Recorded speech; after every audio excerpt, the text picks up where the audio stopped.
Cada quartal, o time de Aruba e de Holanda está negociar para mim aqui que o qual que nós vamos enfocar no seguinte quartal e para o quartal que também agora que de abril, maio, junho 2022 nós chega na palabração para a ação por continuar.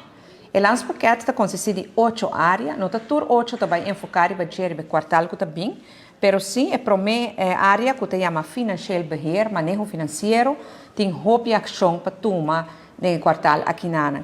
Essa aqui tem roupa de haver com o que trata é situação, não situação financeira, sino os departamentos de finanças e conta manejar as finanças para fortificar essa aqui dentro nos departamentos de finanças, central accountantsdienst, algemene rekenkamer, para nós ter pilar financeiro roupa importante do nosso governo. Nós estamos trabalhando agora aqui na roadmap e essa aí vai quedar claro no dia no quartal nos dilante.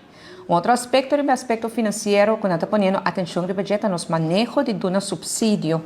Para sobre no momento na aqui nós estamos apontando nos meses se nós está efetivo dentro de um subsídio na fundação que está aí, se tem outra fundação que começar a subsídio, ou se você vai trabalhar mais junto com outra para estar mais efetivo. Esse aí também vai começar a investigação agora que não começa a finalizar para 30 de junho.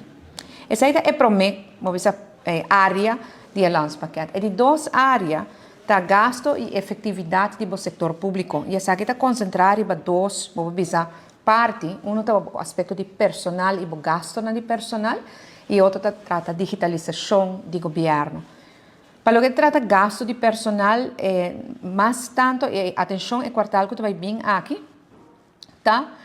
Com nós por também assim, nos manejo de human resource, nos manejo de personal mais forte, para assim nós estar mais efetivo dentro aqui, baixo gasto, para nós ter mais efetividade e produtividade no governo também.